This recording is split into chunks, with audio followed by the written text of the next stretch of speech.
Diana is a 33-year-old woman who works as a pediatrician. It's hard to call her a seductive woman. Her appearance is quite ordinary. She's cute, but nothing more. She has chubby cheeks, long dark hair, and a rather large bust that is noticeable under her white medical coat. She carries a bit of extra weight, but her fullness is pleasing to the eye. What stands out the most is her gaze, cunning yet tender, modest yet provocative at the same time. It's probably this gaze that enchanted three very different men. Here is her story. Diana married only at the age of 30. Before that, she didn't have any serious relationships. There were men in her life, not just for one-night stands. Several times it seemed that serious relationships were forming and that marriage was within reach, but as soon as she mentioned marriage, the enthusiasm of her lovers quickly faded. Diana wondered if something was wrong with her. She had been to many weddings of her friends and acquaintances, but her own wedding seemed elusive. At first, Diana wasn't in a rush to get married, but as she approached 30, she began looking around and searching for potential husbands. Finding a husband turned out to be quite difficult. Diana even regretted a bit that she became a pediatrician. Those who treat adults have a better chance of meeting a decent single man. So finding a groom among her patients and their families was unrealistic. Diana decided to take a closer look at her colleagues. A suitable candidate appeared almost immediately. It was Ethan, whom Diana had known for a long time. He was 2 years older than Diana, smart and kind. Diana started to attract his attention in various ways. Making Ethan fall in love with her was quite easy. He began visiting her often, and they spent long evenings talking about intellectual topics. On the day of Diana's 30th birthday, he ended up in her bed. She showed all her talents and proved to be a skilled lover, and he was satisfied. Her efforts were not in vain, and a week after her birthday, Ethan, blushing and stammering, proposed to her. Diana, barely suppressing her excitement, said she would think about it, and the next day accepted his proposal. They had a modest wedding. Their married life was quite satisfactory. It seemed all her desires had come true, but Diana still felt something was missing for complete happiness. Connor appeared in Diana's life around New Year. A retired military man, he had started a small cafe business. Diana once visited this place with her friend. They hadn't seen each other for a long time, so they had a lot to discuss over a cup of coffee. Gradually, they switched from invigorating coffee to stimulating and relaxing champagne. That's when Diana met Connor. She ended up going to his place that night. Diana became his lover that night. Connor turned out to be an amazing lover, and a sea of passion, mixed with champagne, engulfed them. Diana surprised herself with how she expressed herself in bed. While with Ethan, everything was calm, gentle, and somewhat monotonous, with Connor she felt like she was on the edge of an unpredictable active volcano that could erupt at any moment. After that night, she and Connor met often. Connor knew Diana was married and persuaded her to get a divorce, but she couldn't bring herself to do it. Diana had found a husband with such difficulty, had only been married for a year, and had grown attached to Ethan. She even had the wild thought that Ethan and Connor complemented each other perfectly, and it would be great to live with both. But back then, Diana couldn't imagine that this could actually happen.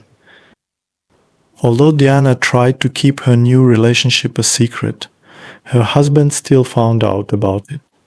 Diana thought he would throw a tantrum, but he only wept bitterly. Diana didn't hear a single reproach. Ethan tearfully begged her not to leave him, swearing he would do anything for her. Diana comforted him, holding him close, and the scene, which threatened to turn into a family quarrel, ended with reconciliation in bed. That night, Ethan was unusually tender, or maybe she just felt better with him because there was a risk of losing him. In the early morning, falling asleep after passionately fulfilling her marital duties, Diana thought of Connor. Strangely, even in her husband's arms, she felt no shame or regret for her infidelity. Ethan and Connor were both essential to her. Pressing her cheek against her husband's, Diana asked, "You said you would do anything for me. Could you share me with another man half asleep?" Diana heard, "Okay, let it be this way." The next day, they continued the conversation.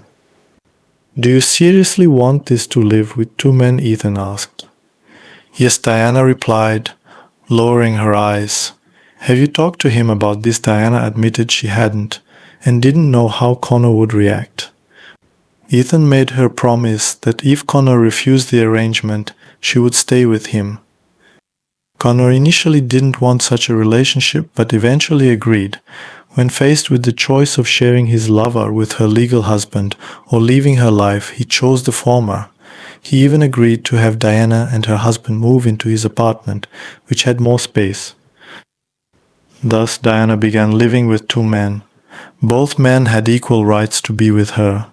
Ethan and Connor surprisingly got along well and even became friends, despite a hint of competition. The question of who would spend the night with Diana was resolved easily. There was no schedule for sexual relations. Diana simply chose whether she wanted passion or tenderness on a particular night. Sometimes, after lulling one of her husbands with her caresses, she would go to the other's room. Connor and Ethan competed to please her both in bed and in daily life. Diana felt like a goddess between these two men. To win her favor, they were ready to carry her in their arms. The only thing that annoyed her was the childish question, "Who do you love more?" which one of her husbands would occasionally ask when they were alone. But soon this question became more of a joke, and Diana began to notice that such a marriage pleased not only her but also her husbands. "Well, at least I won't be afraid of your infidelity," Ethan joked once. Diana would probably have remained a faithful wife to her two husbands if Alex hadn't appeared in their lives. This happened about a year after Diana started living with two men. 6 months earlier, this 19-year-old boy had tried to commit suicide over unrequited love. Learning that the girl he had fallen in love with had experienced physical pleasures with many of his peers, Alex climbed into the bathtub, turned on the hot water, and tried to cut his veins with a razor blade. Fortunately, his parents arrived in time, pulled the unconscious boy from the water, and called the medics. Diana helped him return to normal life because he fell head over heels in love with her. Diana had never heard such passionate declarations of love.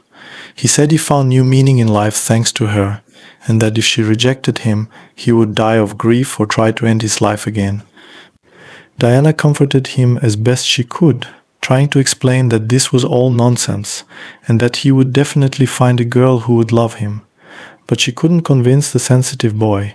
Alex said he would be home alone tonight, and if Diana didn't come, she would never see him alive again. Diana didn't know what to do, and she couldn't immediately tell her husbands about what happened. She felt not only pity for Alex but was also flattered that at her age she could attract such a young guy. Diana even thought it would be interesting to try things with him. That evening, Diana came to her admirer. He was happy to see her and showered her with another flood of love declarations. He knelt before her, kissing her hands. Diana couldn't refuse him. Alex was very attractive, a tall, slim young man with innocent, clear eyes.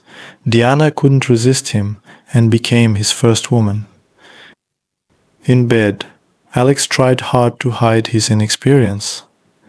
At first, Diana was very gentle with him, but soon excitement dulled other feelings, and she completely gave herself to her unskilled admirer. They tried everything that night, and Diana was in seventh heaven from the endless orgasms, one after another. Alex was also not lacking in pleasure. Afterward, Alex ran to the kitchen, made coffee, and brought it to her. "You know, after this night, I love you even more," he said. Admiring his naked body, Diana realized she didn't want to lose her young and passionate lover. Remembering the previous unfortunate experience of infidelity, Diana told her husbands about the incident at a family council. Surprisingly, they both reacted calmly. Having become her harem, They expected even this from her. "So you can't live without him now?" Ethan asked with some irony. "Yes," Diana admitted. "Well, he has a place to live. Let him move in," Connor said. They didn't even have to persuade Alex to join their marriage. He was ready to do anything to be with Diana and eagerly accepted the offer to become her third husband. He simply told his parents he would be living with his beloved woman, making them happy that he had finally gotten over his suicidal tendencies. They didn't even ask who he would be living with. To this day, they don't know that his chosen one is much older or that she shares him with 2 other men.